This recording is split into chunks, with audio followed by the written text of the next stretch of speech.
করানো চলিব গণিত বিজ্ঞানের পাঠ্যপুথি ইংরাজী প্রকাশ করানো চলিব অসমীয়া মাধ্যম ধ্বংস করা ষড়যন্ত্র চলিব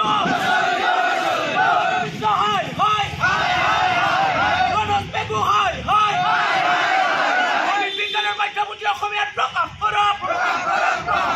ইংৰাজীত গণিত বিজ্ঞানেৰ পাঠ্যপুথি প্ৰকাশ কৰা বন্ধ কৰক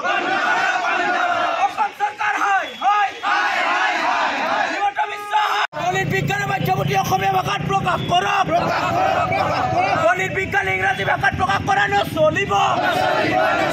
গণিত বিজ্ঞান ইংৰাজী ভাষাত প্ৰকাশ কৰানো চলিব অসম ছাত্ৰৰ জিন্দাবাদ অসম ছাত্ৰৰ জিন্দাবাদ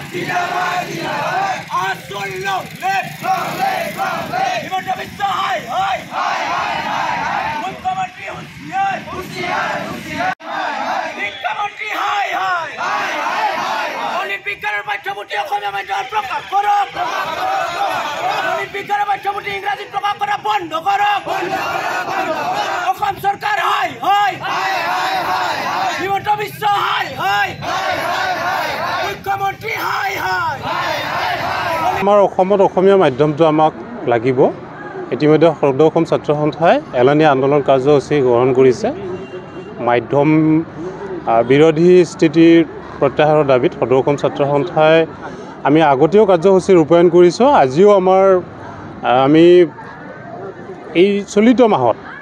এমাহজোৰা আন্দোলন কাৰ্যসূচী ঘোষণা কৰিছে সদৌ অসম ছাত্ৰ সন্থাই ইতিমধ্যে তাৰ পৰিপ্ৰেক্ষিতত আমি তামোলপুৰ আঞ্চলিক ছাত্ৰ সন্থাও আজি আমি চক্ৰ বিষয়াৰ কাৰ্যালয়ৰ সন্মুখত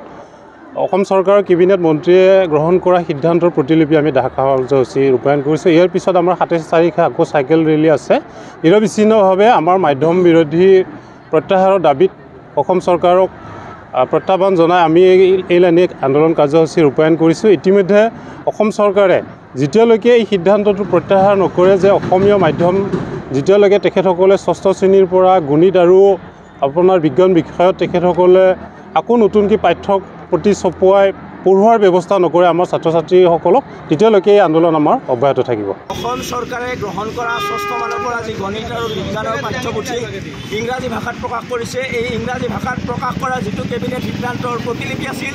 এই প্ৰতিলিপিটো আমি আজি সদৌ তামোলপুৰ জিলা ছাত্ৰ সন্থাৰ অন্তৰ্গত কুমাৰীকেটা আঞ্চলিক ছাত্ৰ সন্থাত এই প্ৰতিলিপি না কৰা হয় আৰু আমি ইয়াৰ দ্বাৰা অসম চৰকাৰক স্পষ্টভাৱে ক'ব খুজিছোঁ এই কেবিনেট সিদ্ধান্ত বাতিল কৰক অসমীয়া মাধ্যমৰ প্ৰতি যি ষড়যন্ত্ৰ হিমন্ত বিশ্ব শৰ্মা চৰকাৰে আৰম্ভ কৰিছে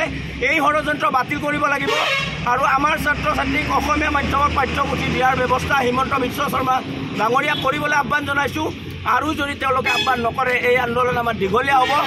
আৰু এই আন্দোলনত অসমৰ প্ৰতিগৰাকী মানুহ অন্তৰ্ভুক্ত হ'ব হিমন্ত বিশ্ব শৰ্মা চৰকাৰলৈ আমাৰ এয়া স্পষ্ট প্ৰত্যাহ্বান